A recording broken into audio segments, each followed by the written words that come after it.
Olá, pessoal, bom dia. Eu quase comecei aqui com boa noite, a gente está acostumado a fazer live no final do dia. E aí, Bom Nuzi? dia, pessoal. Bom dia, Mari. Muito bem. Até para dar um contexto para vocês, a gente costuma sempre fazer lives do PQuemp e da PM3 às 19 horas, só que dessa vez a gente está aqui com duas convidadas internacionais em fusos horários diferentes.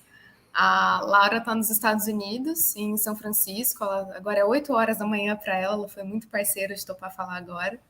E a Leia, se não me engano, são 4 horas da tarde, 4, 5 horas, enquanto é meio-dia pra gente. Que ela tá lá na Suíça, no Zurique. Mas bora lá. Pra gente Ô, Mari, já começar vi um aqui. comentário aqui que achei muito legal, do que a Ellen falando. Eu consigo colocar na tela, né? Que já está preparando o miojo para acompanhar a nossa. Ah, não era essa, pera. Mostrei o errado. A Ellen tá se Preparando o preparando o miojo para almoço. acompanhar aqui. Muito bom. Fique à vontade para preparar o que vocês precisarem aí para almoçar com a gente hoje. É isso, levem o computador pra cozinha, pra mesinha da sala. E bora lá. Pra gente começar aqui, queria saber um pouquinho sobre vocês. Em que área vocês trabalham agora? Produto, Growth, Analytics. Pra gente saber um pouquinho de com quem que a gente tá falando hoje. Mandem aí no chat pra gente.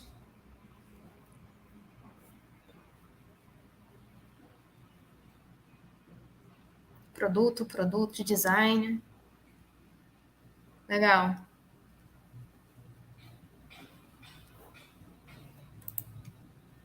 No horário do almoço não pode fazer pergunta da coxinha. Combinado, Felipe, tá tudo bem. A gente não trouxe essa hoje. Produto UX, Product Ops. Legal. Tem um pessoal de várias áreas diferentes, mas dá para ver que majoritariamente aqui é produto. Tem várias óticas diferentes dentro de Product Management. É muito legal. Pessoas querendo mudar para produto também. Legal. E quem aqui já participou de um Product Camp? Presencial, online? Quem já foi com a gente em edições anteriores?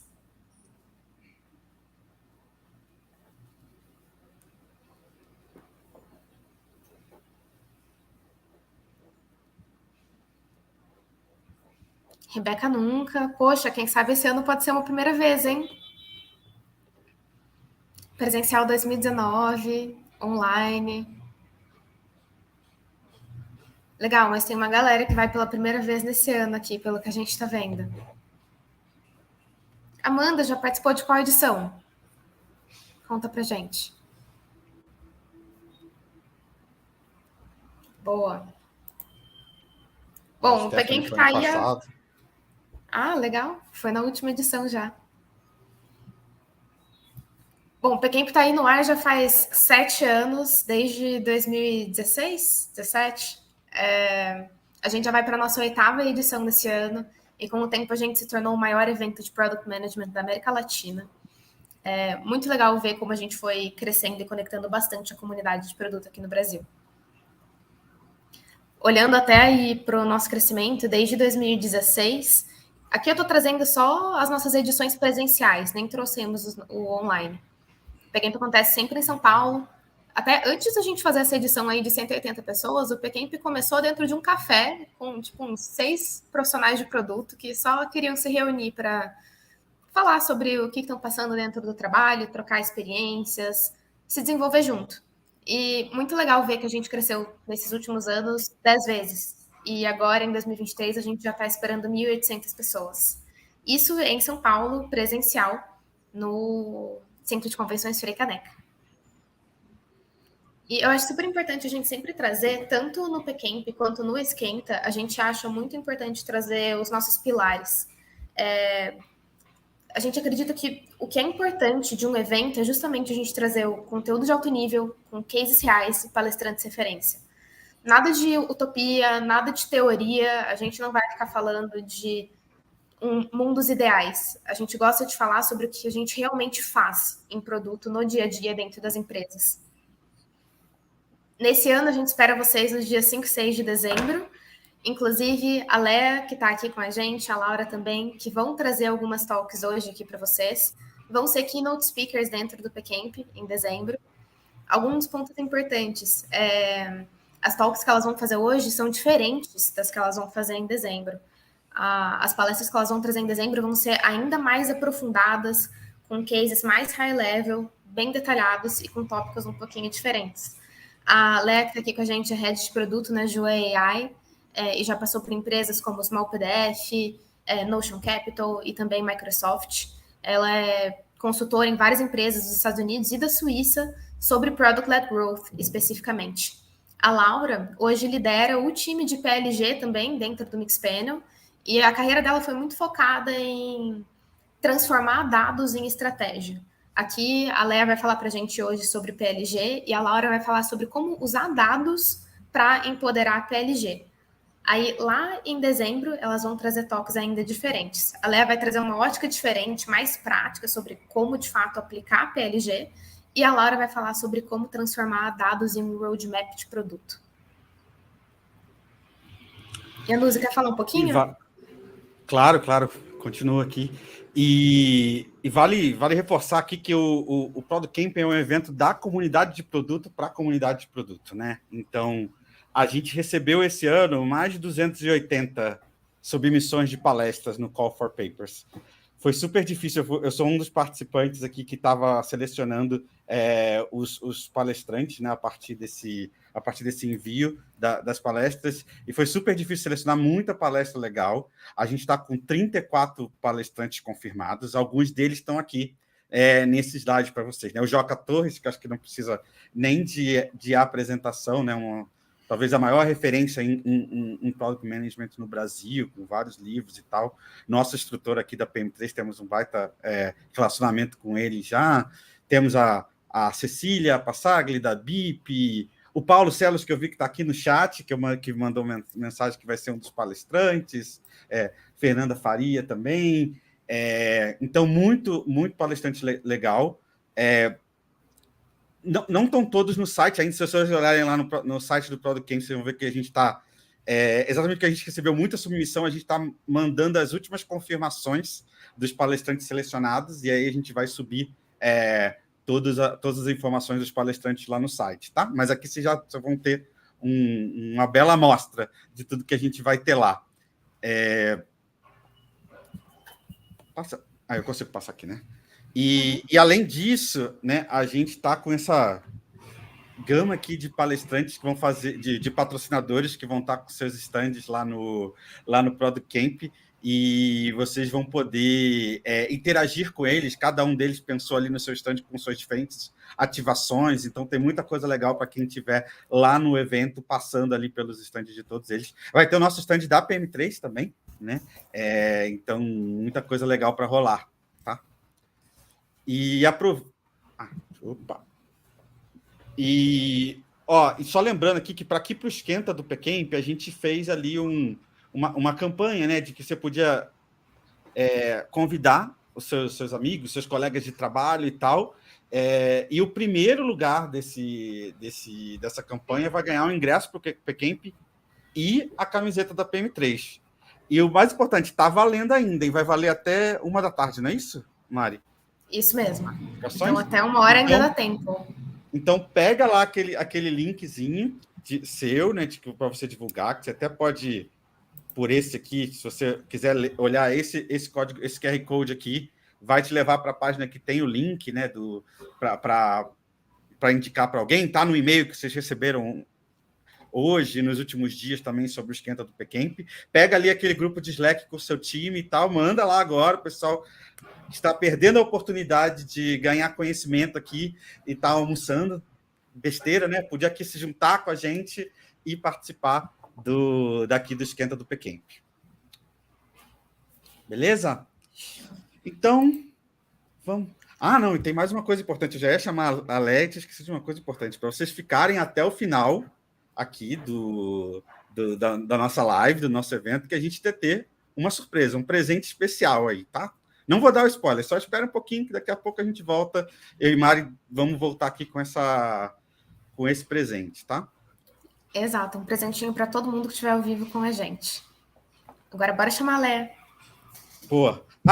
Antes de chamar a Leia, Já chamamos. Mas vamos dizer que a palestra vai ser em inglês, tá? E para os comentários, e eu vou mudar aqui para inglês em breve, tá? Para as perguntas, vocês podem já ir mandando pergunta nos comentários aí do YouTube ou do LinkedIn, quem estiver acessando a gente pelo LinkedIn. Pode mandar em inglês, mas também pode mandar em português, tá? Que aí no Q&A eu vou traduzir aqui para a Leia e depois para a Laura Krieger também, tá? Boa. Uma informação importante aqui. Hoje a gente não vai ter tradução simultânea, a gente vai legendar essa gravação depois de uma semana, mas só vai ter acesso ao Q&A quem estiver ao vivo aqui com a gente. Mas lá no Product Camp, em dezembro, a gente tem tradução simultânea para quem estiver presencial. Agora, welcome, Leah. Agora, welcome, Leah. Let's switch to English for everyone. Bom dia. Super... Meu português não é bom. Eu tenho que falar inglês. So, you know. Wow, I've it been looks trying. good. Yeah. I will learn it. Maybe I'll learn the entire presentation in Portuguese. So I don't know. But thank you for having me. Maybe for Product Camp in Portuguese maybe. in December. Leah, I'll let you with the stage. Feel free to talk with our guests here for our Esquenta Pequemp, warm-up Pequemp. Thank you very much. Mariana, you can take my presentation up. Perfect. Bye, Leah. See you in a while. Okay, thank you so much. Hi, everyone. My name is Leah, and I'm going to talk about product-led growth. As you know, we're going to hopefully answer the question whether it's a hype or a revolution. So is it a good thing or is it not so much of a good thing? And at this point, normally I would introduce myself. I know Mariana introduced, or she said something about me. I'm not 100% sure I understood everything, but I think it is probably correct. But I'm not going to do that. What I would like to do instead is I would like to show you my talk first, so give you value, and then tell you who I am. So, and we talk about product-led growth. We establish trust with the people that are interacting with what we do different than with classical marketing or sales tactics when we scale. So like when we make a company bigger. It is about showing value and not talking about it. This is fundamentally what I'm trying to do here. This is also why I did not do the introduction first. So let's try this. And let's talk about product-led growth first. So I'm going to give you an introduction to what I understand under product-led growth. And if we talk about product-led growth, we talk about something that happens in the growth stage of any company. So if you're looking at your company and you start somewhere, and hopefully then your revenue is growing and everything is starting to point upwards, we start to have different terms in this particular journey that you're going to undertake. The first one is, during the entire stage, wherever you are, you might be product-led. So I put the product first, and I want my customers to experience the product in this way. We're going to be product-led from the start to the finish.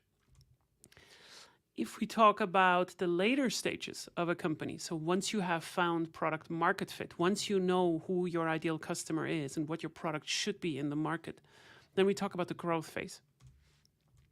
And at the start, usually, and that's as far as the theory goes, we have product market fit, where we try to find something that is efficient enough. It's not just about finding the first million of revenue or whatever your number is. It is about finding the first million or whatever the number is for a specific amount of money that I spent to get there. So this is about efficiency. So how does now product-led growth look like for the customers? So if we're putting this to the outside, you will all notice, right? So we know we talk about freemiums. We talk about some kind of free core value of your product, which is usually unlimited in time. So we're not limiting you in any way. You can just go and use the product for as long as you want. But you're usually limited either by the features. So we're not going to give you everything. Otherwise, we would give away everything for free, of course. Or we just limit you by usage. So if it would be a car, you could drive the car a little bit. But if you want to drive too much or you want to do a business with it, then you have to pay. So I'll just give you a couple of examples. So let's say we talk about Slack. And Slack is a very good example. So Slack is an extremely good company when they talk about product-led growth. Their mission is bring your team together. And they have a very good freemium motion in this. So in their freemium plan, what you can do as a user is you can bring your team together. You can still kind of fulfill the company's core mission or vision, right? You might not have some of these convenience features, like where you can start to huddle with multiple people, or you don't have access to the archives for more than 30 days, but you can still bring your team together. So this is a very good example of a great freemium, so you don't have to pay for most of the time, and you can use it and do most of the stuff for free. Same as with Spotify, which is a more B2C product, of course. What is Spotify's mission? The mission is music for everyone. And you can have music for everyone. You can use it in the free version, but you can also use it in the premium plan. It's just not that comfortable. Like every 10 minutes you have someone doing some advertisement, it starts to get annoying whatsoever, but you can do essentially music for everyone. They're not limiting you in what kind of music that you can listen to. It's just like limiting how you can listen to it, or like in what quality. And then we have trials, you know, the usual stuff, which is usually about we give you the full experience for a very specific time. So for the next 7 days, you can experience this particular tier of a plan. So for instance, at Small PDF, where I also worked at, what we were doing is we gave you a very good trial experience. So you could experience the product for 7 days. But we were also combining this with a freemium. And this is something that you see quite often. We have trials and freemiums next to each other. You all know this. This is a very hybrid format where we sometimes have trials. And then if you don't want to convert, then you can still use some stuff from the product for free. So there's a lot of self-serve going on here with the customers. And it doesn't matter which kind of companies you look at. Almost every company that is in SaaS is offering this. So Canva is a great example. So Canva is a great tool for doing graphics. HubSpot is great. Like if you want to have a CRM or some other marketing solutions and sales tools that they have, you can go which way that you want. You can talk to a salesperson. You can use the product for free for quite a long time. They also have some kind of freemium version in some of their products, or you can do a trial to see how it would feel like to go into a higher plan. And then a new thing that we start to see now in the market is interactive demos, which depending on the definition is not product-led growth, but maybe it is. It's still about the same principle. So interactive demos for Zendesk, for instance, are about building lasting relationships with your complete customer service solution. It's kind of a mouthful, but basically what they do is Zendesk is a tool that has not only customers, they also have agents and they have admins that are using these particular tools. And because it is so complex to just get this going and give you a demo, if you want to call it that, they started to design interactive demos around this. And they're pretty good at this. So this is the most kind of self-serve version that they can give you, except for you having to integrate the product into your own web service and then going forward. So far, so good. But product-led growth, this might be the understanding that most of you have. Product-led growth is not just about freemiums and trials, and I want to explain you why. So what we're really talking about is we're talking about an ideal growth motion. So how do we distribute our product into the market for a very specific segment that seems to work extremely well? So if we think about the market in different stages, so we have an enterprise segment, which is usually there's not a lot of accounts there, but there's a lot of money individually per account. And then as you go down, you have the mid-market segment, and you have the lower B2B segment, and then you have the consumer segment. The more down you go, the more likely is it that the conditions become optimal for product-led growth. Now, why is that the case? Because down here, we have a lot of solutions for the same problems with relatively little value for the individual users. So we do not, it's not profitable for us on one hand to take care of everyone individually, whereas at the same time, these people also expect something else. If you want to have a Spotify trial, or you just want to try out Spotify, you do not want to talk to a salesperson. It is quite obvious, but if you frame it in this way, it's quite interesting, right? So like sales-led growth is extremely good by doing this kind of customer acquisition from an enterprise level up here, by spending a lot of time on individual enterprise accounts, talking them through the integration and so forth, where product-led growth sits down here. So let's just really quickly go into what sales-led growth and product-led growth does different to each other. And I'm just going to walk through this quite quick. So if we talk about sales-led growth, we talk usually about this traditional model where we say that, okay, there's some kind of acquisition happening, which is taken care of by marketing. Then we have some kind of big monetization, which is a salesperson trying to sell you as much as they can from the product portfolio, because this is what their bonus is giving them back. And then hopefully the product retains in some way, right? So what we're trying to do as a business is we're trying to match the value that we have with the needs that the customer says that they have. And the closer this comes together, the more trust we form. But fundamentally, the risk in this model is with the customer. If you think about it, if you buy a car, I give the car salesman a lot of money, and then it's kind of my problem whether the car is good or not. Sure, you know, like if it's completely broken, then they will repair it, but it's very normal even for sales-led growth businesses that you even have to pay for the repairs, you know, like consulting contracts, whatever is coming afterwards. So what this is it is a high upfront commitment from the customer. It is long-term and it is sales-led. That's just the way that it is. But it is really good in enterprise markets. So if we take a step back now and we look now at the bottom part, we look at product-led growth, what do we do different actually? So if we map this out, we talk about some free user acquisition. And free user acquisition does not mean that these users are coming for free. They just use the free part of our product. So whether that's a trial, whether that's a free trial, whether that's a freemium or reverse trial, it doesn't really matter. Then we try to retain them. So we try to prove from those that we actually got in that we can also retain them. Because if I cannot prove that I can retain my users if the product is free, then why are we talking about charging money for it? And this is quite important because I have not spoken about monetization so far in this particular model. So these first two steps happen before monetization.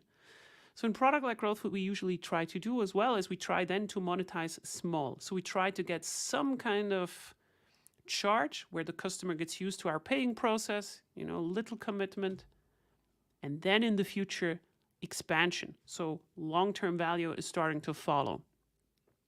And what this is we want you to experience value without payment or requiring sales. So if you're looking at this here, these two steps here, they go very far without even us requiring any payment. And this is why this is a little bit more than just like, oh, instead of a salesperson, we just give you a demo. What this is about is we want you to experience the product as fast as possible because the risk is now with the business. So if I am the one that is offering you the trial and the freemium, then the risk is with me. What that means, summarized again, means this is a low upfront expectation from me to the customer. It is expansion focused, it is hyper transparent, and you can cancel anytime. So a product-led growth business is also driving, as we say, very close to the road. If you have only monthly subscriptions, every month your entire revenue is at risk of being canceled, right? Like it needs to be renewed. And the way to combat this is by having a good product. Yeah? So everything that is a little bit more bolder here on this line, this is the point. If we have good retention, if we have a good product, if we really deliver value to the customers, that's the only way how we can protect ourselves from actually going away. And the customer wants that. So the question that you have to ask yourself fundamentally is, who do you trust as a customer if everything starts to look perfect from the outside? And I want to explain what I mean with that now in a second. Customers, it doesn't matter whether they're B2B or in B2C, they always go back to what cannot be faked. And that is essentially the success with any product. If I have a good experience with something, then I will remember that and then I will try to repeat that. So product-led growth establishes trust by delivering the success with a product as fast, and this is really in terms of time, right? So like from the time that a customer has a problem to when they get a solution, and as authentic as possible. Payment comes later. That's the principle. I'm sure some of you also remember the time when we started to invent banner ads, you know, like these funny little ads that are everywhere, that are trying to grab your attention. You cannot read a newspaper without them anymore. When they came out originally, we had a conversion rate of about 2%. I remember this. This was about 15 years ago. Nowadays, 0.02% or whatever it is. And The reason for that is that people got used to that the success that is behind the banner is not matching with what the banner claims to be. And that's a problem. So let me just illustrate this to you. So let's say you have a PDF that is too big. And this file needs to become smaller because you need to submit it somewhere, right? It can be in a business context, can be private context. So you go to Google, you type in, hey, I need to compress this PDF. Now comes a search result from Small PDF that says, hey, compress this PDF, reduce the file size online for free right now. You upload the file, you can download it, boom, you're out. I did not demand you to register at all once. From start to finish, it took you 10 to 15 seconds, depending on how fast you can grab your PDF, until you had a result. We optimized that Small PDF, this particular process, until you could not optimize it anymore. And this was key, because we knew the faster this process is designed, the better we leave a good impression on the customer first. And this is how we built the entire product around. Another thing that is now also playing into all of this that I just told you, besides just having a good experience, is that we have a recession going on right now, or like a recession is on the horizon. So we need to do more, right? Everybody needs to focus on efficiency. The money from marketing is burning, because usually when you have to do more with less, that means you have less money for marketing, because we cannot just slash everything on product. But even product is usually getting the messages where they say, well, we just don't have the budgets anymore, but you need to also move the needle a little bit more. And then at the same time, you have a different effect right now with AI, which in some sectors is starting to offer competition to whatever you did so far, because it's so easy to create products with AI that are doing something, not necessarily better, but it starts to become commoditized around you. So you have more and more and more competitors that are offering the same kind of products for the same kind of problems with the same kind of market. And that's what we call a commoditization. So more products mean less price for the same offering. And this means that you have to differentiate yourself through the product more instead of the messaging, because it's very easy with AI nowadays to create some kind of messaging that looks good enough to be trustful. Whereas 10 years ago, it was very difficult to fake an ad campaign that looked like you have the big budget, right? And this is the downside. So marketers love that they can create more high quality materials, but this is one of the effects that if everybody can do it, then it kind of becomes hard for the customer to decide what is a good one. So let's talk about choice and commoditization for a second. I don't know why my camera just went out. I'll try to fix it at the same time. So when we talk about choice and commoditization, we have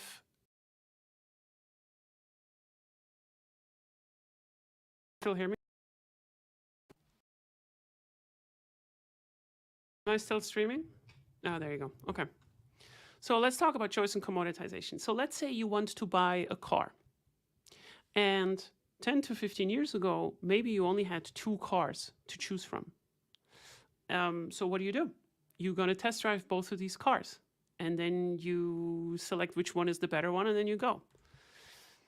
With time, we start to have more and more cars that are kind of doing the same.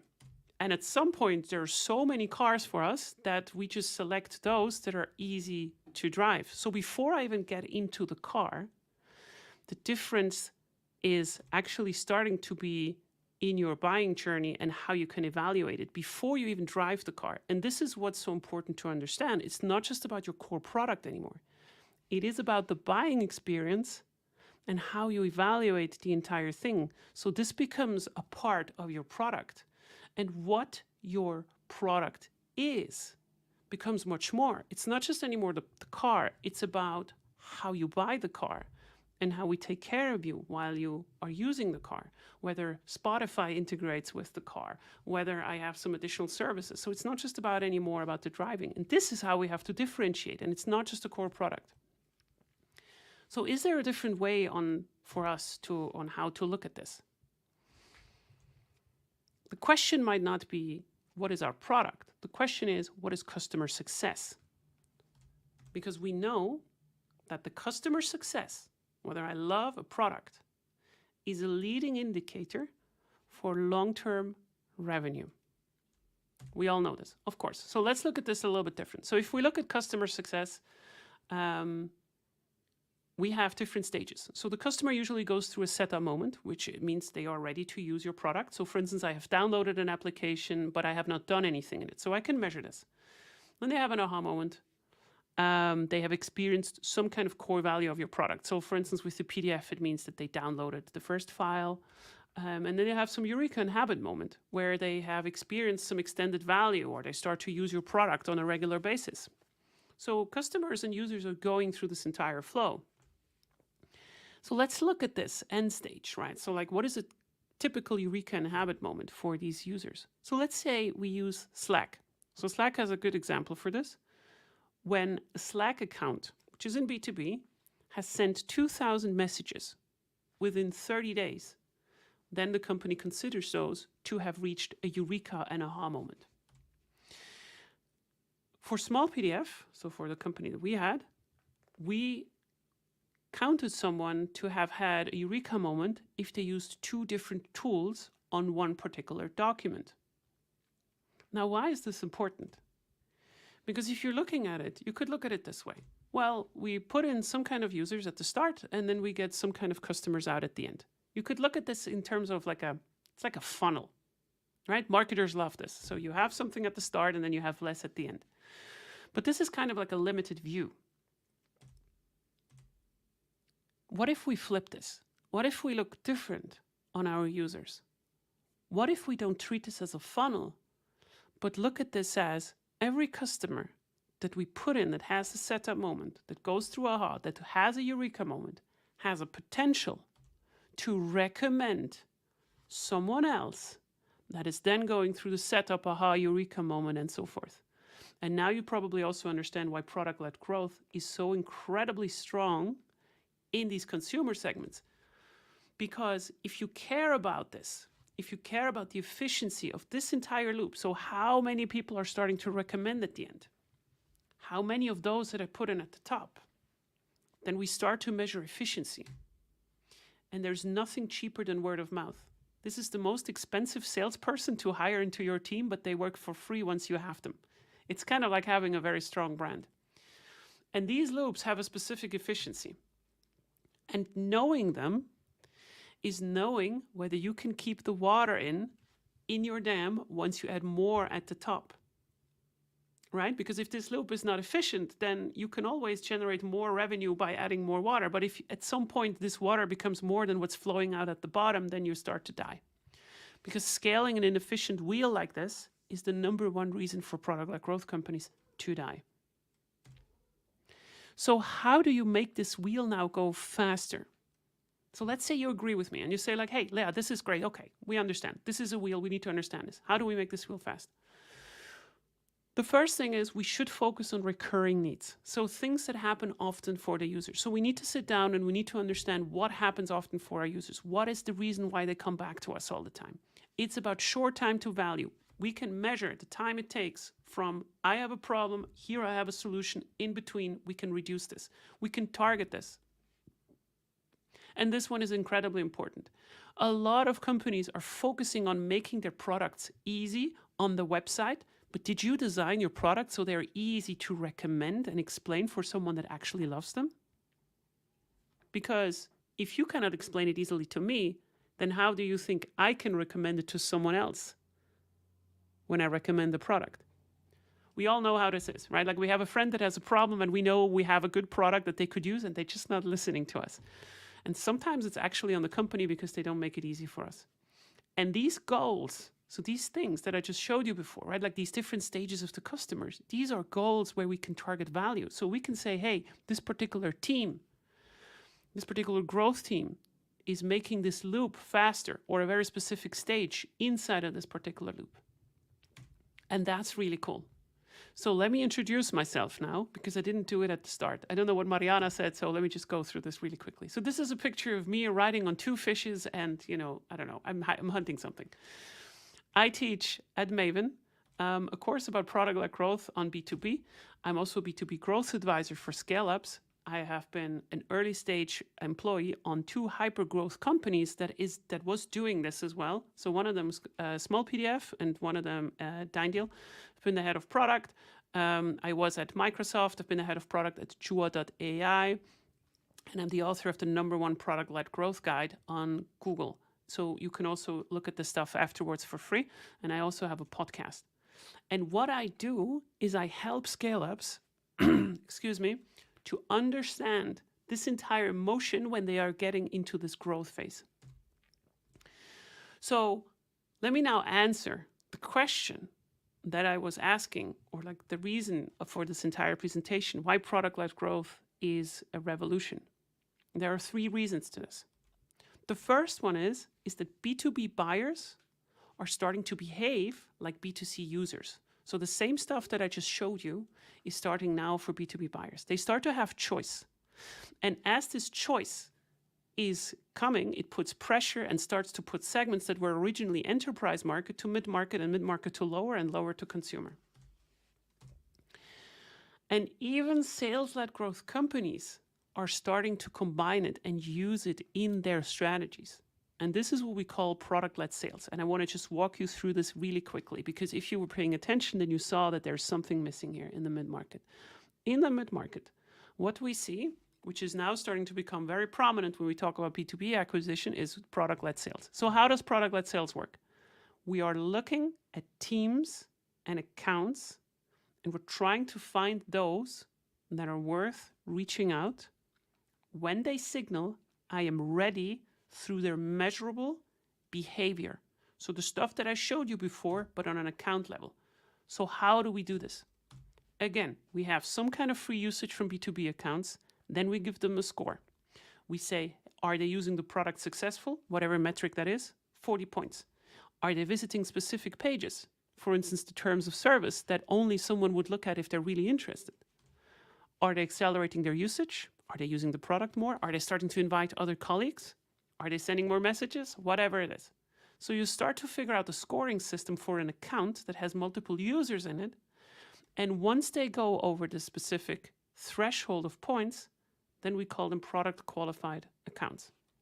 And this can take days, this can take months, but this is far more objective than just going by firmographics, whether someone has 500 licenses or 300 licenses. And the result is that once we start to approach them with sales, we have a very high close percentage, we have a low CAC, which is a low cost per acquisition, and we have 40% less lead time as well. So as you can see, we're combining everything. And the third reason that you should remember is expansion revenue. Whether you are a young company or whether you're like just working in the lower B2B segment, if we talk about expansion, you should not forget one thing. We have 2 measures on how we can expand our revenue. We can do cross-selling due to increased usage and trust. So for instance, I have a very base product, and then I have some additional products on the side. So if one product is extremely easy to get into, then the likelihood of a customer getting the other products is starting to increase as well, because we already built some fundamental trust. My first product is almost recommending the other products. That's the effect of a big brand. But here's where it gets really cool. You can start to grab enterprise value before it is an actual enterprise customer. So we're upselling over time, because some of your B2B companies that are joining you here are starting to become a mid-market company in 2 years because they grow with you. They start to become successful. So if you're using Canva, then you know exactly what I mean. This is a product that you can keep in an enterprise. So in some way, every individual user that you have has a chance of landing in a team, has a chance of rolling it out into an enterprise company. And this is what's so cool about this. And if you want to have some kind of visual, you can use this from HubSpot here. The differences between upselling and cross-selling, whether you have a burger with cheese and pickle or a burger plus fries plus milkshakes, which then is cross-selling. So fundamentally, product-led growth is about forming habits of our customers as fast as possible.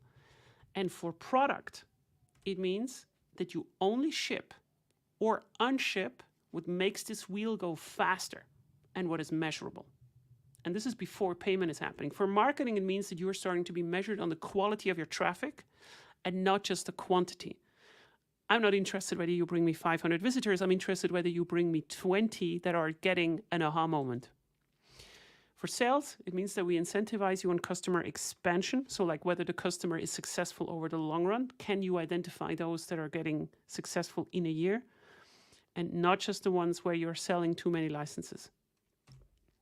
It is fundamentally about showing value and not talking about it. And that's all I have for you today.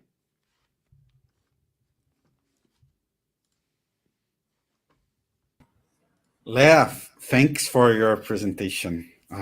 Amazing. Very, very important insights for us. I would like to jump here to read some of the questions that our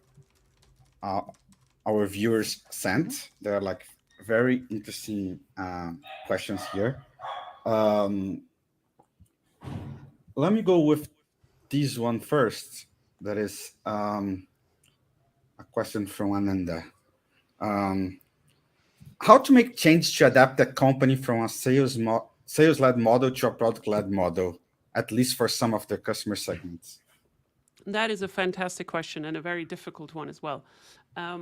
If you go to my website, I have an entire guide on this very topic. So I call this the product-led growth guide for sales-led companies. But let me just give you the very short version of this. I don't want to just say like, yeah, read my book. It's free, by the way, right? So like you can read this for free. So when I advise companies to do this, this is a very common scenario. The fear is always like, oh, but what if we just offer our stuff for free? Aren't we like killing everything that we do at sales, right? So like, you know, you have a very cheap price and then everybody's starting to get scared. And this is all true. You start to really sit down with everyone and not just product, because product-led growth is not a product initiative, it is a company initiative. You need to sit down and really start to think, okay, what does customer success mean for our customers? And this is not a very simple discussion because sales has a completely different opinion than marketing and product. Once you have done that, you need to check whether these steps, I usually take 4 just to start with, are measurable. Because if they are measurable, then we can start to think, can we measure them? And oftentimes in sales-led companies, they're very good at measuring how many deals are coming through and in what stage they are, but they do not measure at all how the customers or the users are engaging in the product. So you need to first fix analytics. And once you have that, and only then, you can start to define goals for product teams, for growth teams, where you can start to think about, should we do a trial or should we do a freemium? Should we only do an interactive demo? How does this integrate with sales afterwards? Without overcomplicating it. It is complicated for sales-led companies.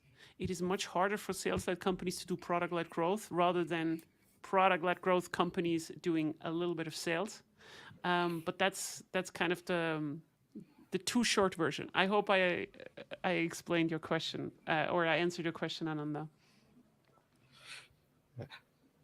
I like the answer. So I think you already sent me my thoughts here about what we could do if I was in this situation.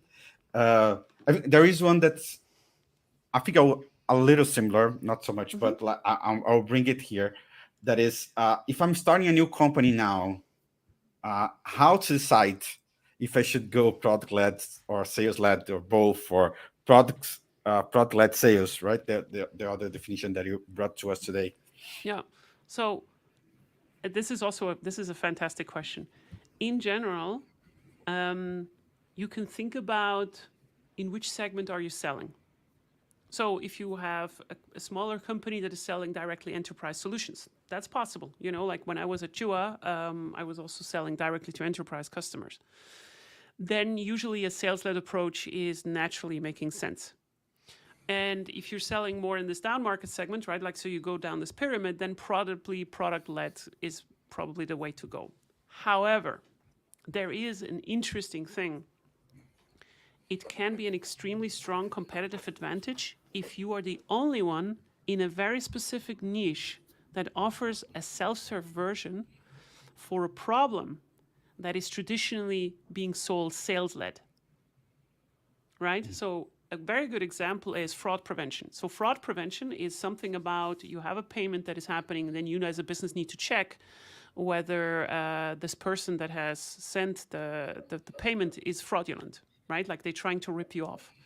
For the longest time, everybody said you cannot do this product-led, this entire product is too complicated to do anything.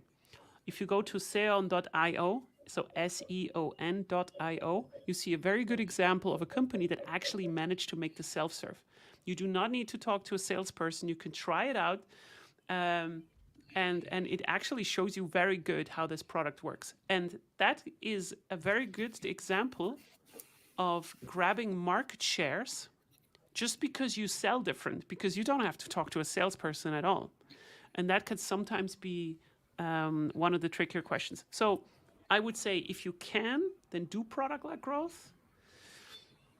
But if it's really enterprise, if it's a really niche solution, if it's really specialized, then you want to do sales-led, of course. It's not always the best, of course, yeah. Great. Thank you, Leah. Let me bring this question here from Bruno Mosiati. Can you provide us some thoughts on how to set an environment where we can set up a B2B product being easy to be recommended? How our customers would recommend if other users means competitors?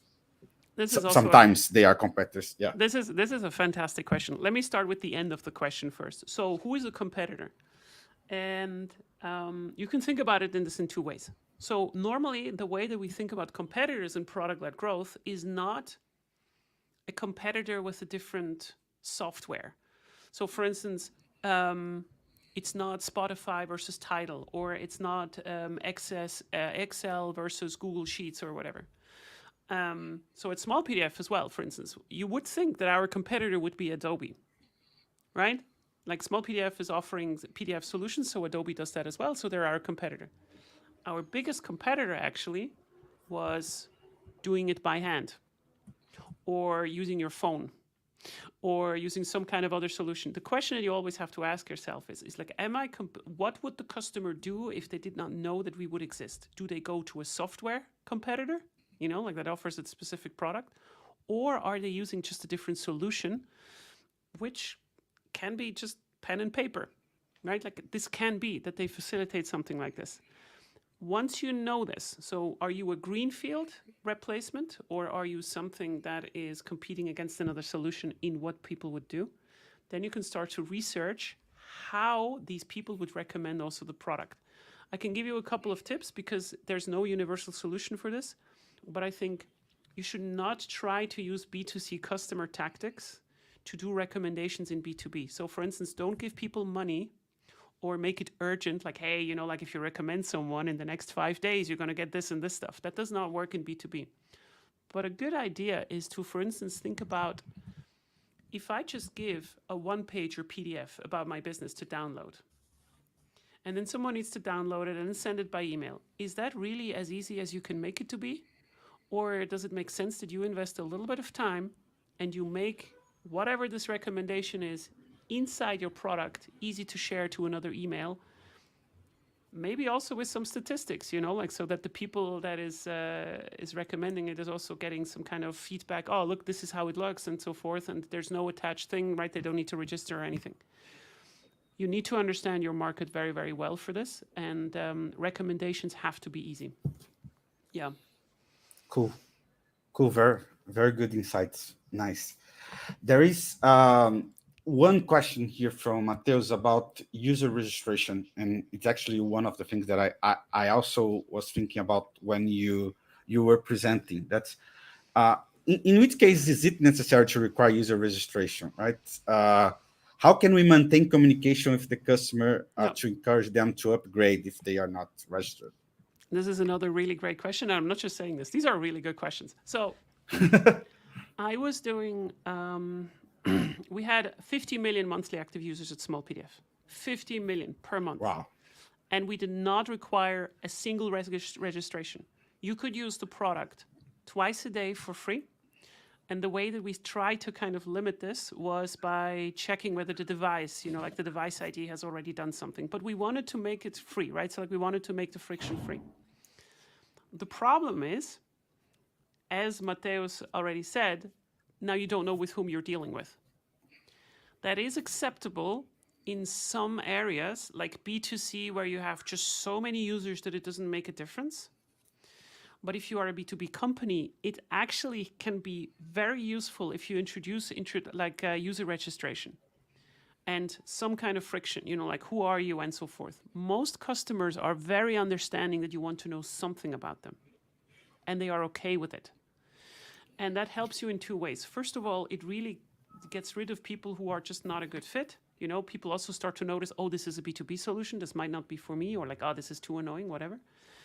And for you, it also allows you, based on the answers that you get in the user registration, for instance, you can start to combine the emails, which is not that powerful anymore, because emails start to become, everybody is using Gmail, right? But if you're in a B2B segment, this can make a lot of sense. So I would say, in general, the more a market you go, the more okay it is to demand a lot of information from your customers. And there's nothing wrong with introducing this friction. You will not make more money in a B2B segment if you just give everything for all, like openly, because then it's also very hard to create your product. Cool. I'm just going to add one more point to this, because it's a really good thing. If you know, so let's say you have 100 accounts that are coming in, and 30 of those, based on what you were asking in the registration, are core customers, so ICPs, ideal customer profiles, then you can start to ignore all the other 70 for how you design your product. So then we really know on who to focus on. So we can start to also interview them, like that kind of stuff. So that's another thing to consider. Not everyone that is your customer is a good customer, because some of them are using your product even though they shouldn't. We take the money. Yeah, that always happens. Yeah, there are like some customers that are not the target. Cool, excellent. Leah, I will get the last one here. It's from Amanda. It's actually a feedback and a question. She loved your presentation, and she'd like to know what you recommend to stay updated on PLG. So, I mean, the obvious choice would be to go to my Substack. I'm going to write it into the comments as well. I have my Substack is leahtharin.com. So it's just my first name and my last name.com. And in my recommendations, you also see a couple of my friends. So Elena Verna has a fantastic Substack as well. She's absolutely great. She's a good friend, and I would highly recommend, like, if you have a lot of material to read just from us too. But just in general, I think this is from the material side, and then from the other stuff that you do is like just engage with other companies. Try to understand not only what they do. So for instance, like, oh, are you doing a trial or a freemium? But also try to understand why. What was the decision process? How did you do the research? That kind of stuff. And this is usually what differentiates people who really understand product-led growth, because just by looking at a product, you don't understand why they made a specific decision. And specifically, if you're interested in growth and in product in general, then this is a good thing. The other thing is I also have a podcast. There's a lot of good podcasts out there on the topic, but mine is called The Product Tea. It's also on the website. So I don't want to plug too much my stuff, but or you come to Product Camp in December, because I'm going to give a keynote there for 45 minutes. You're going to hear more about that. That's great. That's a great way to end our Q&A session. I will bring Mari here, and actually it would be awesome to meet you in person in São Paulo in December. And I hope some of our viewers here will also be there and be able to connect with you. Thank you very much for being here with us here for the warm-up, our warm-up for Camp. Mari, would you like to share some words? Leah, I loved your talk. I couldn't be more excited for a keynote in December. Thank you so much. It was really a lot of fun. Thank you for having me, everyone. Thanks so much. Thank you, Leah. See you later. Amazing. Ok. Olá, pessoal. Agora a gente já tô vendo que a Laura tá aqui esperando para entrar e fazer uma segunda talk. Mas antes disso, a gente fez algumas promessas para vocês ali no início da transmissão e agora é hora de cumpri-la. Então, para vocês que ficaram aqui, já acompanharam a gente por 1 hora antes da talk da Laura, vocês já desbloquearam um presente. A gente está a menos de 2 meses do Product Camp em dezembro, onde a gente vai ter talk da Laura, da Leah e também de mais 32 palestrantes sensacionais daqui do Brasil, que vão contar cases de empresas como iFood, Nubank, Ambev, diversas empresas aí que a gente sabe que vocês admiram e gostariam de saber como fazem produto no dia a dia. E só hoje vocês têm um desconto super especial de R$300, válido só até meia-noite. Para vocês terem ideia, esse é o preço do primeiro lote, que foi esgotado em 4 horas lá em junho. Então é realmente uma oportunidade muito especial. Podem escanear o QR Code ou pegar esse link que nosso time está mandando aí no chat. Aproveitem bastante. Lembrando que tanto aqui quanto no PCamp, a gente sempre se compromete a trazer conteúdo de alto nível, com cases reais e palestrantes referência. E quando eu falo palestrantes referência, não estou nem falando de pessoas que são conhecidas, mas pessoas que de fato têm um histórico de impacto nas suas empresas. A gente tem uma curadoria super rigorosa, com pessoas de mercado que analisam essa pessoa realmente tem experiência naquilo que ela está falando? É com ela que a gente quer aprender? Aí a gente mostra para vocês também alguns dos outros palestrantes já confirmados. Tem empresas como Habib's, Blip, Zé Delivery, vários líderes, e não só pessoas de produto. A gente tem também a Fer, que é head de estratégia, e vem aí muitos outros palestrantes também de áreas um pouquinho mais de negócio para trazer uma visão diferente para vocês. Então aproveita aí, escaneia esse QR Code, só até meia-noite, cupom Esquenta tá no ar. Boa, Mari. Bora dar só um tempinho para vocês escanearem e já vamos convidar a Laura?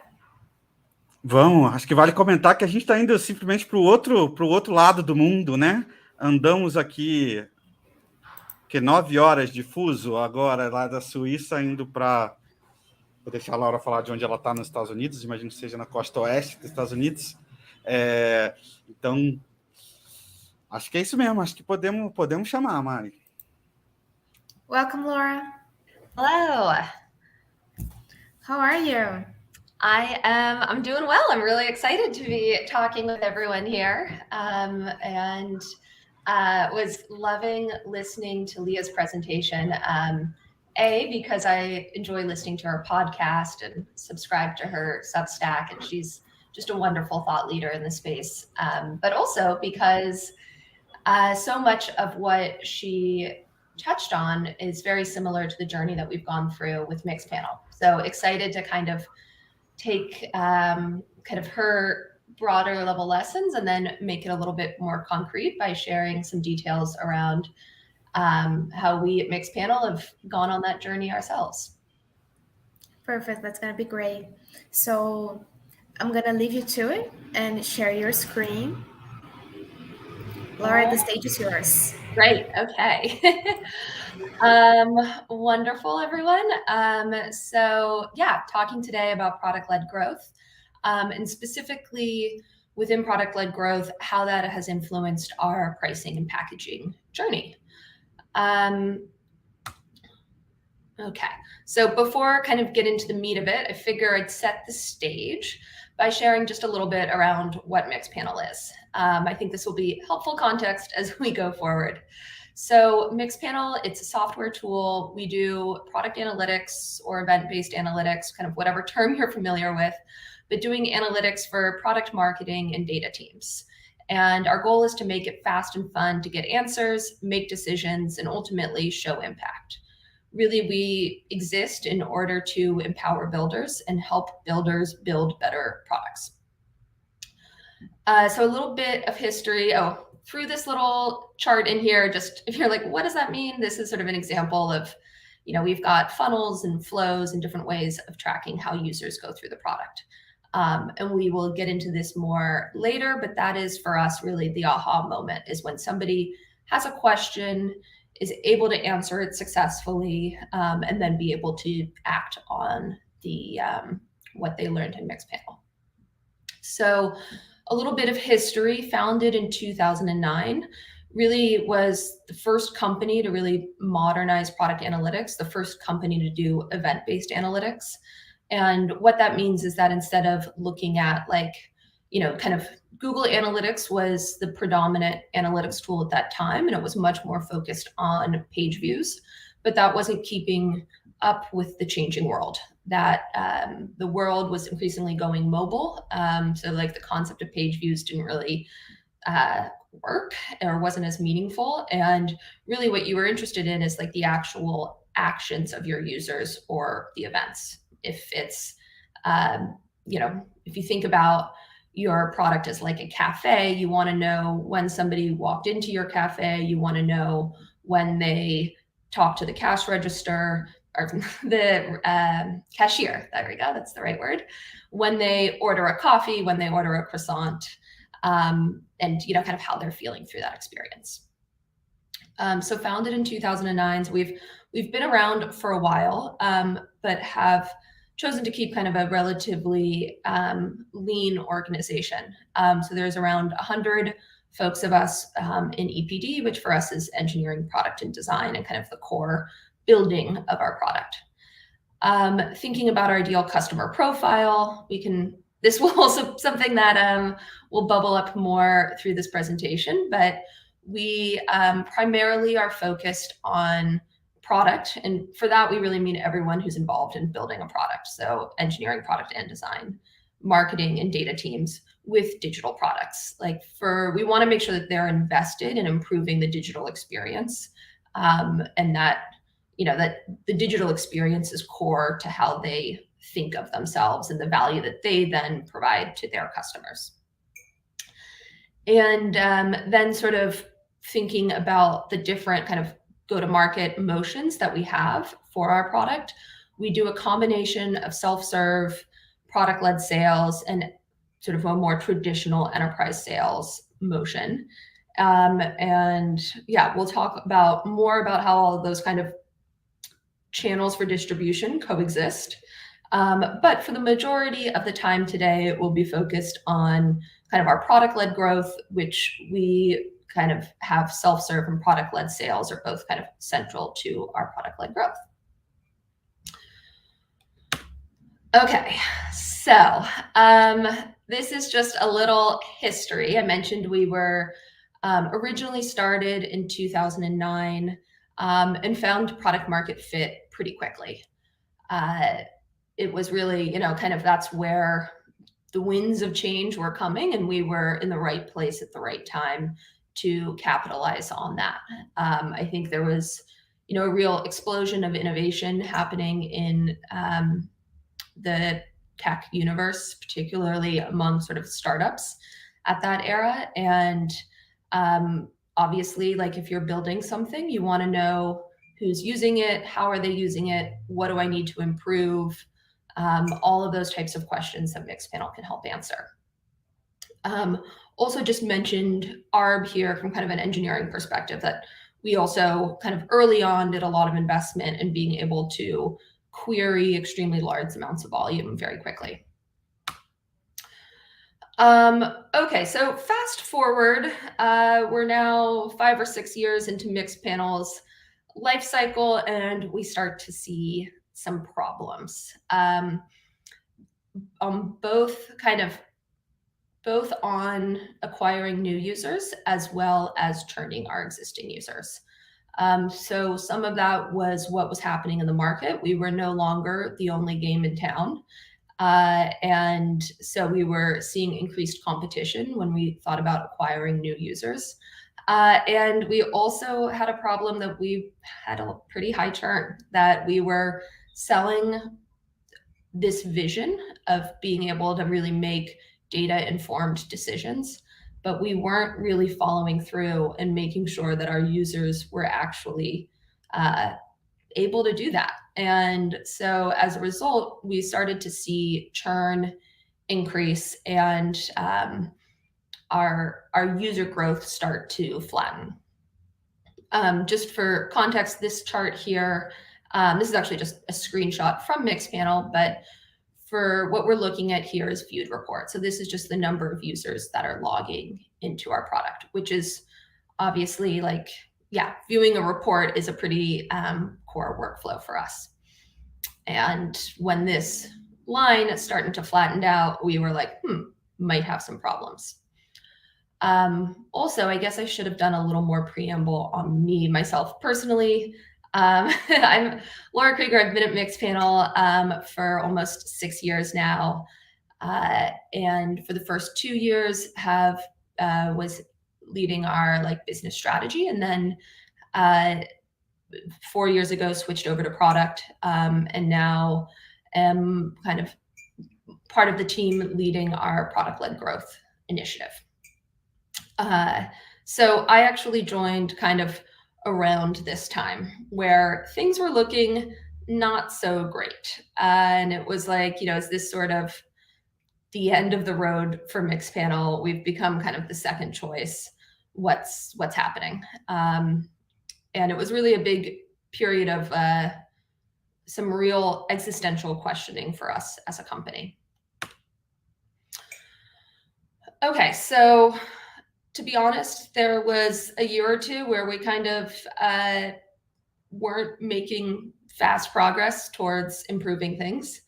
But then we start to see user growth begin to dip. And then we're like, okay, really, we've got to focus on this problem. Not only that, it was also coming through in our revenue metrics as well. That, the top level growth was A, slowing, and B, not enough to cover for some of the churn that we were seeing. So kind of a little bit of a dark day in Mixpanel's history. Don't worry, there's a happy ending to this story. But it really starts, I would say, around 2018, 2019, when we were like, okay, we really have to get focused on retention, and we really have to start listening to our customers much more carefully, and really practicing what we're preaching, listening to our customers and taking a blend of those qualitative inputs and quantitative inputs in order to build our product roadmap and really, just be responsive to what our users are telling us that they need. So we had some big shifts in our product strategy in 2018. And that starts to make a positive influence around 2019. But obviously that's just one thing. We also, I think one of the biggest things we did to restart our user growth is restructuring our free plan. And so just a little bit of context around why we were so focused on user growth. That there was a shift happening in the market, that we, when Mixpanel started, we were very much focused on startups in SMB. Then we had a lot of pressure to move up market, as I think pretty much every company that gets venture funding feels that pressure, right? It's like, okay, we got to go for those bigger deals. We're really going to accelerate growth if we can land those top tier logos, get those, $1 million deals, several $1 million deals, whatever the case may be. And so there was we found product market fit in the SMB and startup space. And then we're kind of trying to move up market. And I think that is some of where our problems came from, is that we lost that focus and prioritization on the SMB customers. I think that's sort of natural, right? Like any company, you've only got so many resources. What set of problems are you going to go tackle? And then also just sort of trying to run a more traditional sales-led playbook that wasn't really working out as well as it could for us. And so kind of that traditional playbook is sort of, you're going to the CTO, you're going to procurement teams, sort of this very risk-averse approach to purchasing software. And what we were seeing is a change in the market, where enterprise software, it was actually really the end users that were driving a lot of those decisions. It was individual engineers, individual PMs being like, listen, I need to be more effective at my job. We have to go purchase this tool. For us, one example of that was Figma. Our design team was it started off with one designer using Figma. And then that designer got the rest of the other designers on their team using Figma. And then eventually they made the decision, we have to purchase Figma. We have to have it be an org-wide tool. And now we're paying Figma lots of money every year, happily, because we're getting a lot of value out of it. But I think that's a really great example of product-led growth in motion, and that kind of highlights the importance of getting those end users being really passionate about your product. So there's sort of this shift happening in the market where purchasing power is getting concentrated in the end users. And then also, we talk to people, we talk to our users, we talk to our sales team. And with our sales team, we were often seeing that we were not the first ones in deals because our competitors were in there before us, often because they had started using the free plan there. We also, when talking to customers around why they chose Mixpanel, a lot of them were talking, or not a lot of them, 100% of them said that they started using Mixpanel because it was recommended from a friend or they had used it at a previous job. So that, again, sort of speaks to the importance of word of mouth. I think with SaaS tools, a lot of times I see this on my LinkedIn feed where somebody goes on LinkedIn and is like, hey, I need to buy this or that. What do you guys think? And kind of seeing their peers make recommendations is often how procurement decisions get made on kind of that bottoms up motion. And so we want to make sure that when somebody's like, what tool should I use for product analytics, that there's a loud chorus of people saying you should definitely use Mixpanel. It's awesome. And kind of getting that penetration and becoming the default choice in product analytics would help grow word of mouth, would help get us into deals faster, and map where kind of the market was moving. Okay, so within user growth, we want to grow Mixpanel usage.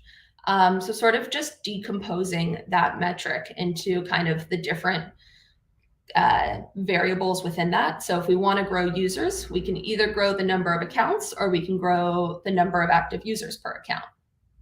If we're looking at the number of Mixpanel accounts, some of that is just how many companies are in our ideal customer profile.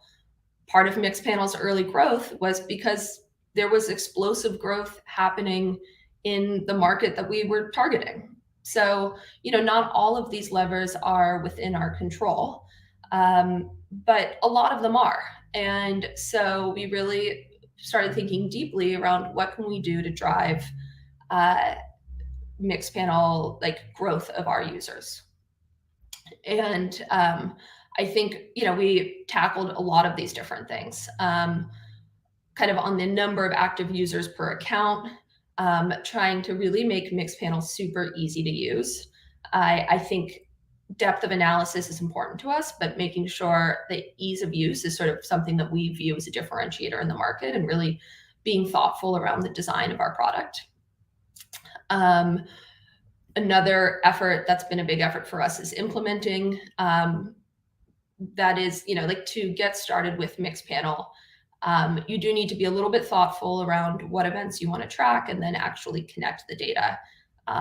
And so making that as simple as possible. I mean, it's something that if you're a developer, you could do in an hour. If you're using our SDKs, if you're just piping data from your data warehouse, you could do it in 10 to 15 minutes. But thinking about ease of use, continuing to go with depth of analysis, really honing in on ease of use, making implementation as easy as possible. But then also price and packaging, which is where I'm going to be focused today. That if we, iterate on price and packaging, that can help us, of whatever the size of the pie is of companies within our ICP, trying to make sure that a larger percentage of those companies are signing up for Mixpanel, whether that's free or paid. It'll help our growth of users. Okay, so pricing and packaging, sort of the principles that we came with from the start here. First, customer centric. We really wanted to build our plans around our packages. We had gone through a period of not listening to our users quite as closely as we should have. And we will never make that mistake again. Connecting with our users, talking with our users, that is kind of one of the top values for us as a company. And so we wanted to make sure that we approached our pricing and packaging in the same way, really focused on our users. What do they value? Once we understand our users deeply, then we can take that to create plans that are kind of like the perfect plans for each persona. If you think about an airplane, for example, there's people in first class, there's people in business, there's people in economy, and each of them could feel very happy about the price that they paid and the price to value. Even though they're paying different amounts, there's still like the individuals can still feel high ROI. I realize that's sort of a difficult example because a lot of people don't feel that great about airplanes, but in the ideal world, you could have a very happy user in the economy because they're getting where they need to go cheaply. You could have a very happy user in business because they're paying a bit more, but they're able to work easily on their flight. They're a little more comfortable. And maybe you've got like a honeymooner in first class and they're happy with what they paid because they're having this really top tier experience and they're kicking off the most amazing vacation of their life. And so all of that, you need to understand the users. And then once you understand the users, you can build plans that are sort of just right for each of those personas and make sure that each persona is getting what they value and paying something that feels reasonable relative to the value. Okay, so then finally, we really did not want to restrict access to features that support that initial aha moment or user retention. I think when thinking about designing a free plan and sort of the components there, it's quite easily to sort of start chipping away from the free plan and making it weaker and weaker in order to try and improve monetization. And that's short-sighted because having a really powerful free plan is what drives your market share. And kind of for us, going back to what our goal was, it was getting more users into the product and seeing value. And so we really wanted to commit to that longer term vision. Being long-term greedy is something we talk about, trying to think over a longer time horizon than just whatever's the next month, the next quarter. So yeah, making sure the free plan supported that initial aha moment and also supported user retention. Something that's really important for user retention is having the product become a part of the habits and rituals of users. And so whether that's, like for me, I log into Mixpanel every morning and I kind of look at the metrics for the projects that were sort of in a rollout, seeing how things are looking, creating those rituals where, and it will differ for every product, right? Some people, there's maybe a weekly cadence, maybe there's a monthly cadence, but whatever that cadence is where users are interacting with your product, making sure that the features that you have in your free plan allow users to get to value and build habits. Okay, so this is where we ended up. After talking to our customers, we felt like they were kind of going into three buckets. The first was sort of that free bucket. Those were often people that were it was a side project that they were working on, or it was something where they were kind of like had yet to find product market fit, had yet to do any fundraising. And for them, they really, I think being able to show the metrics that you need in fundraising was really powerful for them. So that was something where we're like, yeah, we want to make sure all of our free users can have a dashboard that they can then take and share with VCs or anybody else that they might be talking to through that fundraising process. They also generally they have more time than money. I think that's one of the interesting things is sort of like what makes these profiles of users different, and thinking about it not just from the perspective of feature usage, but also just thinking more broadly around what do they value, what's important to them. So for our free users, they have a lot of time, they don't have a lot of money. For the growth accounts, at this point, these are accounts that are either have found product market fit or sort of are on the verge of product market fit. They've gotten some seed funding, likely, like they're getting to the place where it's like, okay, we got to get this, get this engine into high gear. And then really like time becomes quite valuable. And kind of having deep analysis around their users and understanding their users deeply, so that way they can build better products. And then finally, enterprise, this is kind of a different persona. And what we found for them is really, it was about how can we make sure that this tool is going to be successful at scale, that it's not going to become really messy, or that Sally from New York can use it and won't be confused around what Bob in Singapore is doing. And so there is kind of a different set of needs for our enterprise customers.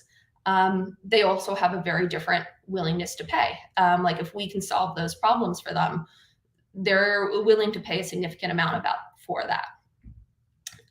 So this was sort of like kind of where we landed after that big research sprint in 2020. And I think specifically as it relates to the free plan, a couple things to call out. One was making sure that you can get to that aha moment, and that you can have Mixpanel embedded in your rituals. So for example, you can have 5 saved dashboards. So that means you can have your team weekly check-in dashboard, and you can have first 4 features you want. You can have a dashboard for each of them. Reports, I should say reports, not dashboards. So you have the ability to kind of have, get Mixpanel into those, into the habits of a user and a company. But if you really want to do a lot of analysis, you're going to have to start from scratch each time, because you're not able to save an unlimited amount of reports. We're only allowed to save 5 reports per user. So that's sort of, I think, an example where there's that time versus money trade-off. Also, kind of another big change that we made with our free plan is that we initially had a very fully featured free plan, but much lower volume. And so it was in effect almost working like a free trial, because you would run through your volume very quickly. And in talking with our users and talking with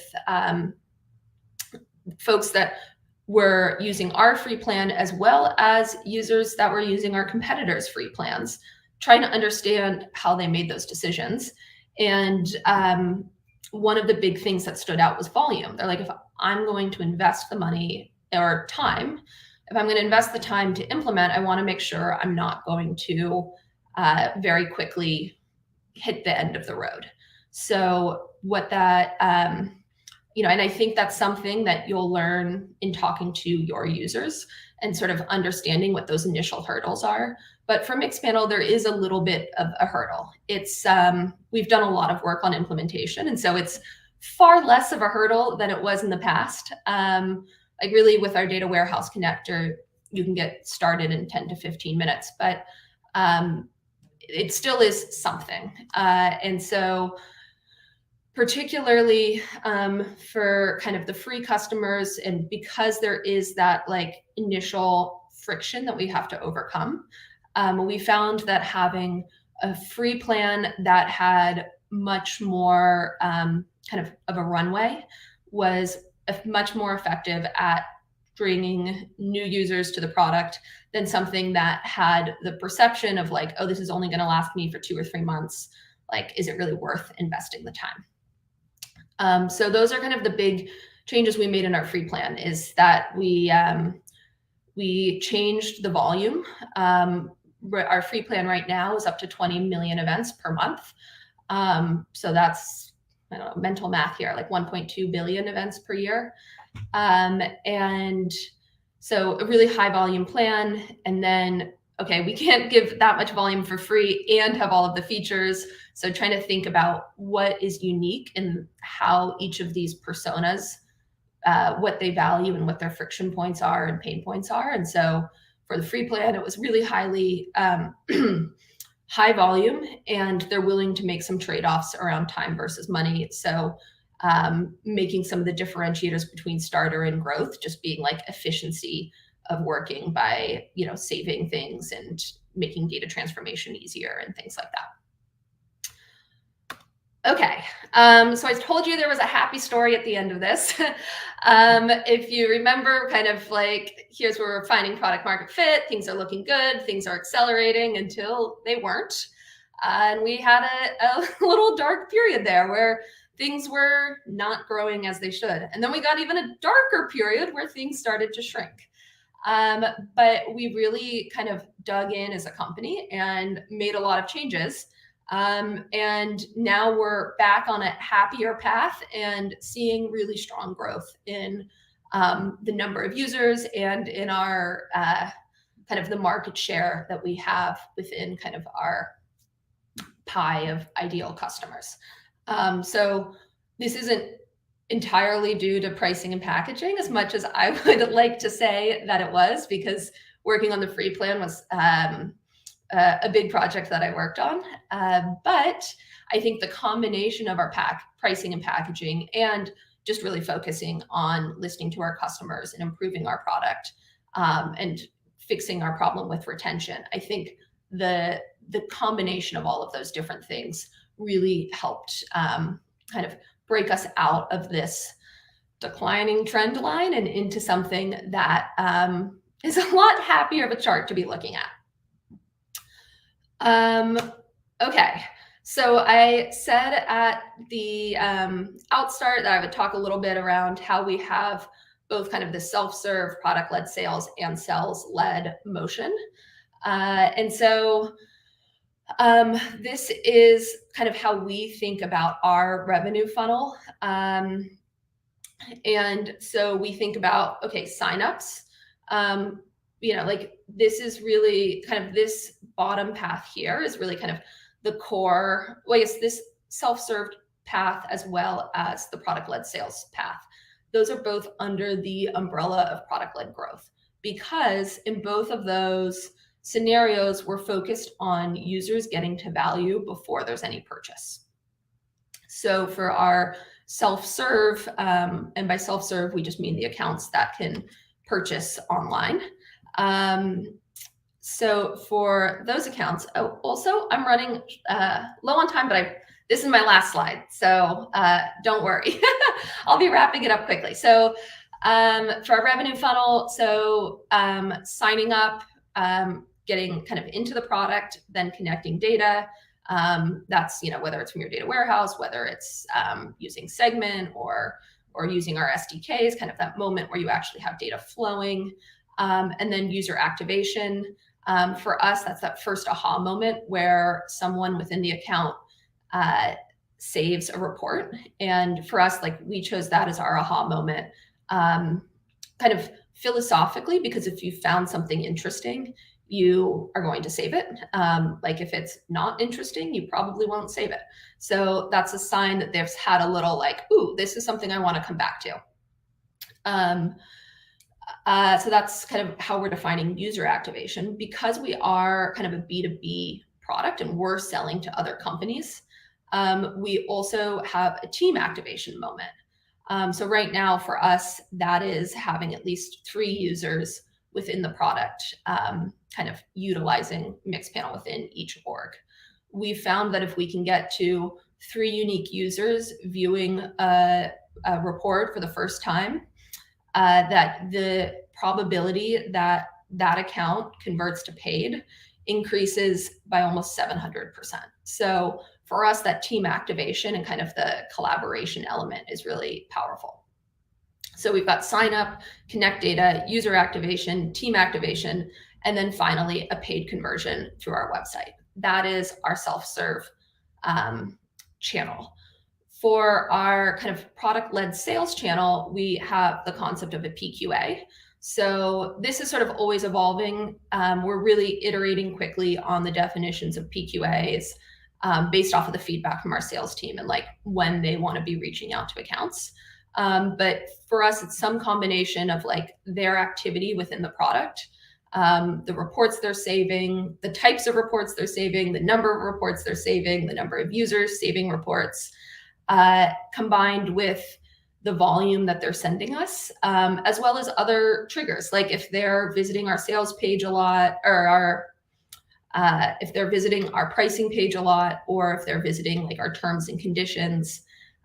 Leah mentioned Elena Verna. Elena, I think, is just a really wonderful thinker in this space and has certainly helped us shape our understanding of PQAs.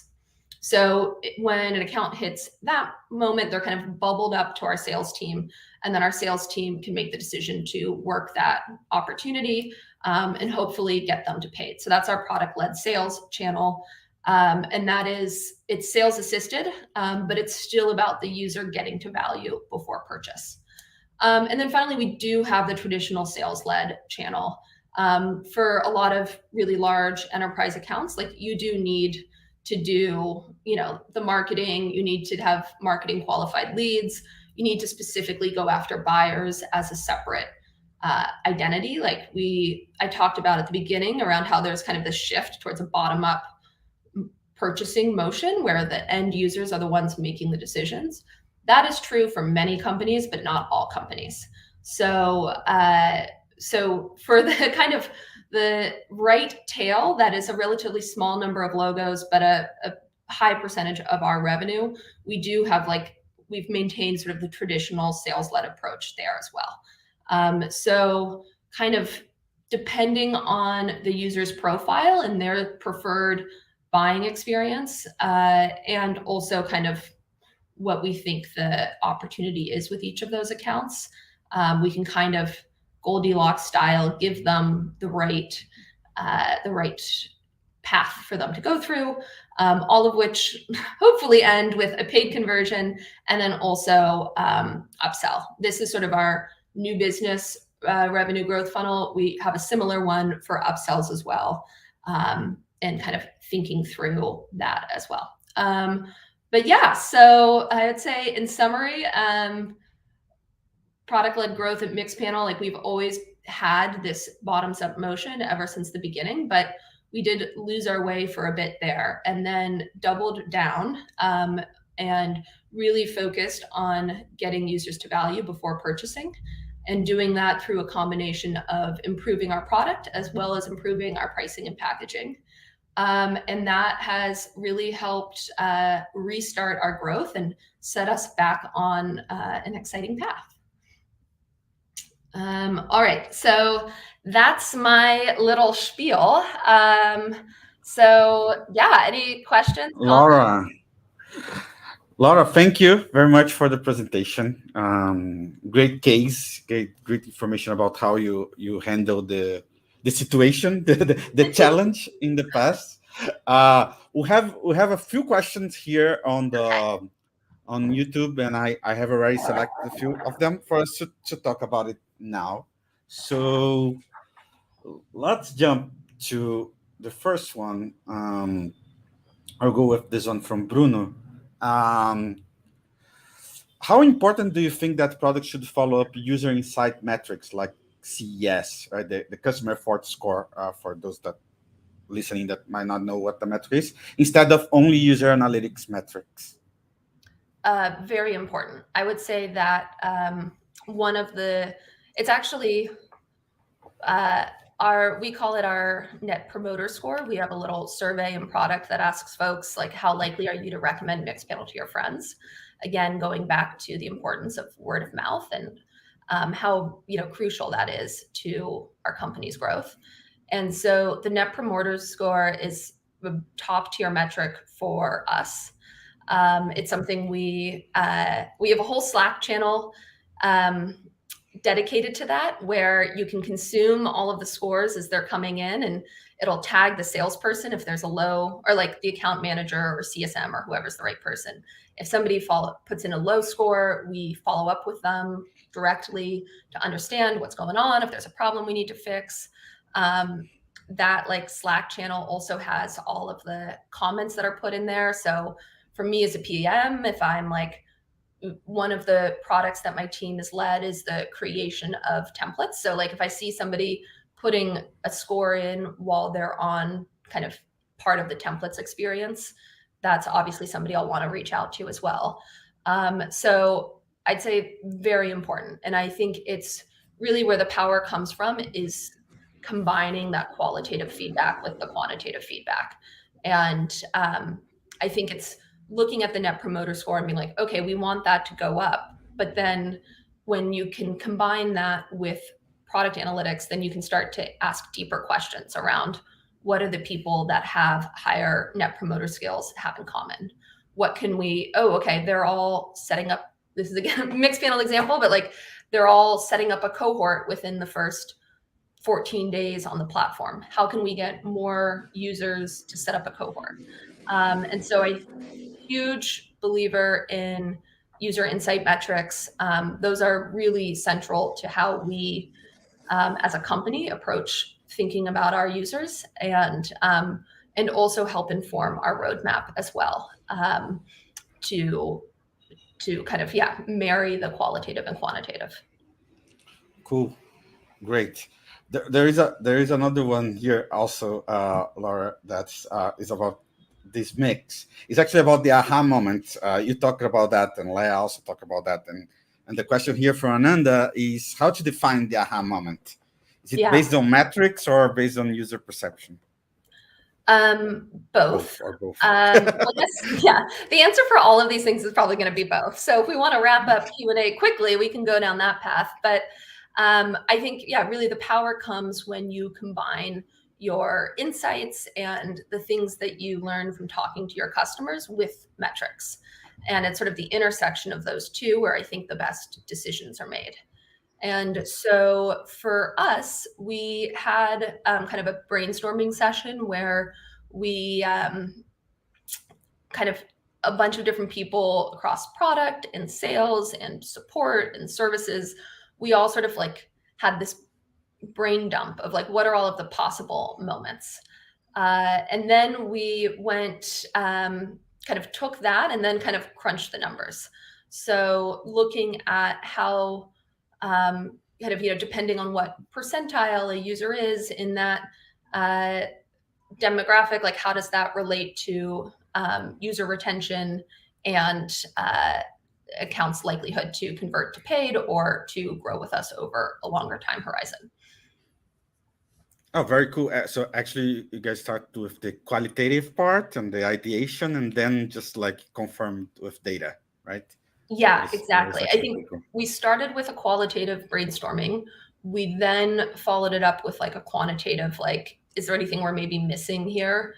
And then kind of did a deeper dive, crunching the numbers. I think we might have written a blog post about this. I'm not sure. I know we've talked about it.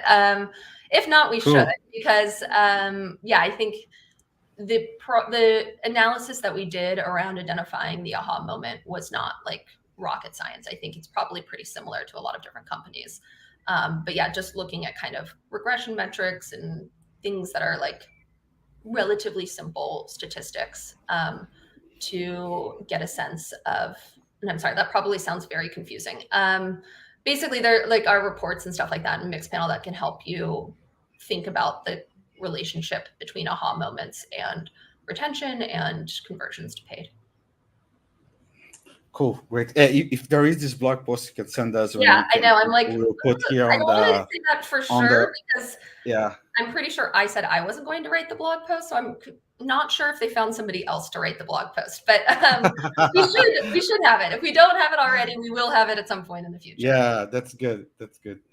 And I'll pick a last one. There is from Mark Aurelio. That's like connecting the two presentations, which was interesting. What would be the best way to use Mixpanel's tool to measure the success of a product-led growth strategy? Yeah, I think it's really like a lot of like what Leah was talking about around like are users finding value in your product? How can we reduce that time to value? That's, I'm on the growth within product, focused on our product-led growth initiative and kind of the different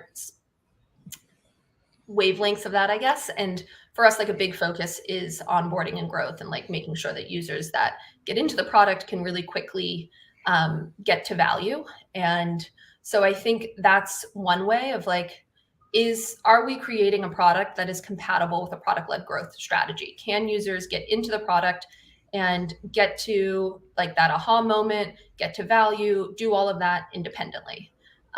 If they can't, like, it's probably not a good match for a product-led growth strategy. So that's something that we keep a very close eye on, is just looking at conversion rates as well as time to convert, thinking through, for us, it's sign up to implement, and from implement to saved report, and from one person to multiple people saving a report. So that's, I think I would look at time to convert, conversion rates, and then also, just looking at monetization and retention as well. And that, I think, is also like, okay, you're getting people to value. Are they then purchasing? And if they're purchasing, are they renewing, and are they growing year over year with you? So those are all kind of cool analysis that you can do. And actually, I'll use this moment to quickly plug templates in our product, because we have templates that will help kind of run through this analysis for you. Cool. Thanks, Laura. Let me bring here Mari back so we can actually thank you for being here. And we are super excited to have you here in São Paulo in December. I can't wait. Really I am so excited. I've never been to Brazil before, and I'm very excited. And Laura, first of all, I gotta say, I am completely in awe by the results you showed. That graph is amazing. Yeah. Yeah, that's kind inspiring chart. Yeah. Inspiring chart. If anybody's like, my product's not going great right now, there's hope. You can always pivot. Yeah. You can always make some changes.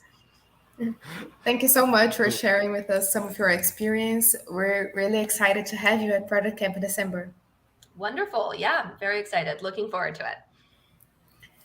Thank you so much, Laura. See you soon. See you. Ok. Bom, pessoal, agora para a gente finalizar, a gente tem alguns recadinhos para vocês, alguns presentinhos, na verdade, que a gente já comentou ali na metade da live, mas para vocês que ficaram aqui com a gente até o final, a gente queria presentear vocês com uma oportunidade especial de participar do PCamp.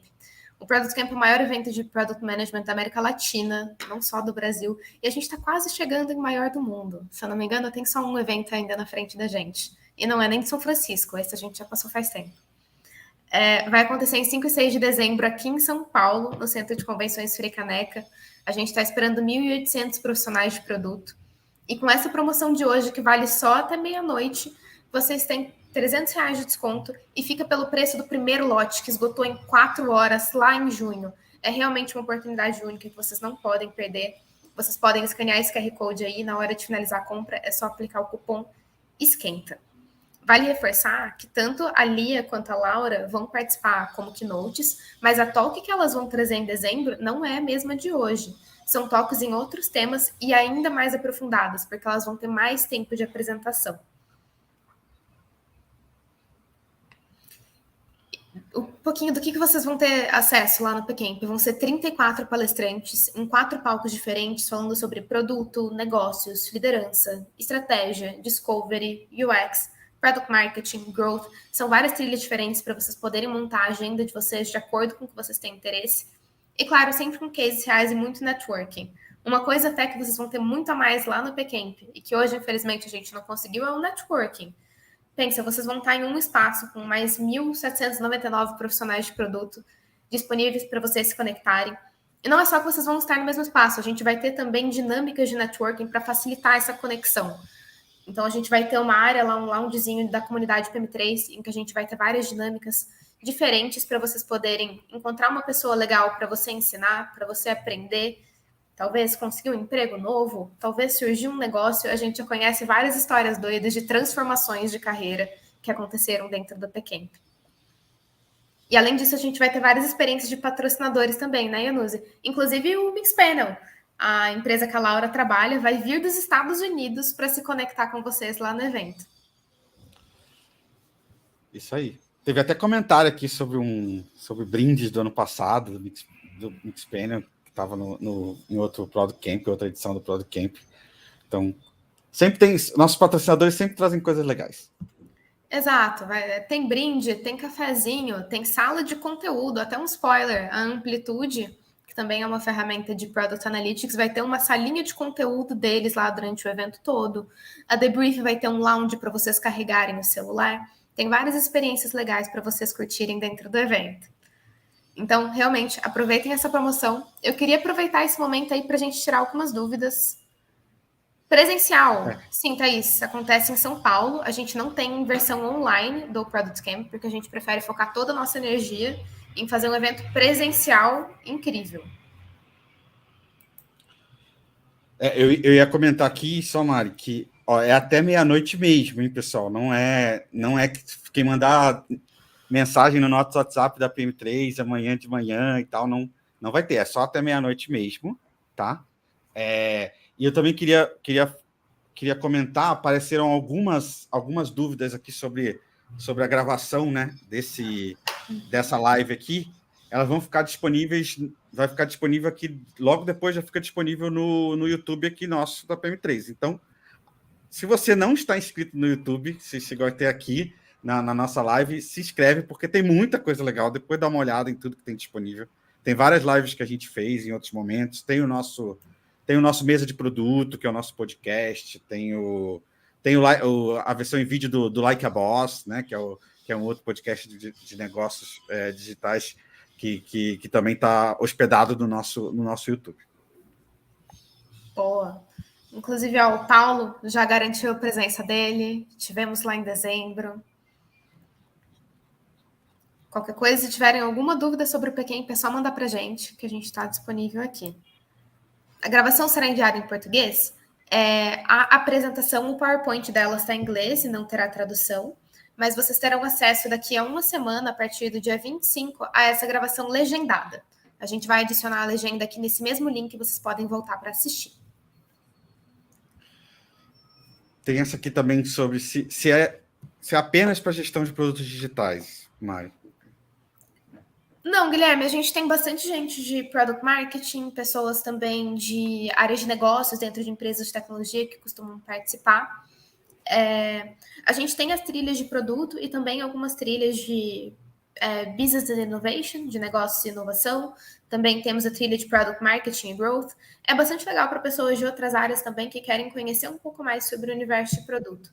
Eu particularmente acredito muito que tanto pessoas de produto precisam sair um pouquinho só do conteúdo de produto e ficar de olho em temas correlatos. Por isso que a gente traz essas outras trilhas para dentro do evento. Assim como pessoas de outras áreas podem ganhar muito participando do evento. Boa. E quando deve sair a programação completa? Bruno, até a semana que vem a gente vai ter todos os palestrantes dentro do site. A gente passou pela aprovação de mais de 280 palestras e agora a gente está enviando os convites para os palestrantes selecionados. Tendo o ok deles, a gente já vai subir no site. Mas a programação com a agenda e nomes das palestras, a gente divulga sempre em novembro. Mas assim, eu não recomendo esperar para comprar o ingresso em novembro, porque aí o preço sobe e esgota. No ano passado, a gente esgotou o evento 40 dias antes. Chegou novembro, nem tinha mais ingresso. Verdade. Mari recebeu um monte de mensagem, né, Mari? Pode contar de pessoas querendo os últimos ingressos que não existiam, né? Então... Exato. A gente teve que montar uma lista de espera de 200 pessoas e aí a gente conseguiu liberar mais algumas, 15 ali, porque rola cancelamento e tal, mas não conseguimos ir além disso. A verdade é que é o grande encontro da comunidade de produtos do Brasil, né? Então, falando aqui a gente falou um pouquinho no começo, né, que já tem 7 anos, estamos indo para o 8º ano do evento, começou antes da própria PM3 aqui, né? Antes da PM3 ser fundada, já existia o Product Camp. Eu participei de alguns desses lá, dos primeiros, e é muito legal ver como ele foi crescendo e como foi evoluindo, e esse ano provavelmente vamos bater mais um recorde de presença de participantes, e é muito legal encontrar pessoas com quem você já trabalhou, conhecer pessoas novas, né? Porque é aquela dinâmica de evento, né? Você conhece um e aquele um já te apresenta para outros 10 e você sai do evento conhecendo um monte de gente nova e que vai poder te apoiar durante os desafios aí do dia a dia do profissional de cada um, né? Exato. E uma história até que eu acho muito legal, que pouca gente sabe, é que a PM3 surgiu dentro do PCamp. Os fundadores da PM3 se conheceram dentro de um Product Camp. Um deles estava palestrando, o outro estava assistindo. Uau, gostei, vamos conversar? E aí saiu uma empresa. Quem sabe não sai aí uma reviravolta na sua carreira também. Muito legal. Iluse, bora encerrar um estava organizando, o outro apresentando e o outro assistindo. Exato. E daí surgiu o PM3. Acho que sim. Então, aproveitem, pessoal, a promoção até o final do dia de hoje, tá? Até meia-noite. E encontramos todos vocês no Product Camp. Aproveita, já quem não é de São Paulo também já compra passagem, né? A gente sabe que quanto mais cedo se programar, melhor. Então, já compra passagem em termos de preço, né? Passagem, hotel, tudo isso. Tá? É super bem localizado, quem não sabe onde é o Frei Caneca, é perto da Paulista, aqui, então é super bem localizado em São Paulo, tem um monte de opções próximas, tá? Vemos todos vocês lá. É isso, pessoal. Até a próxima e esperamos ver vocês lá no PCamp.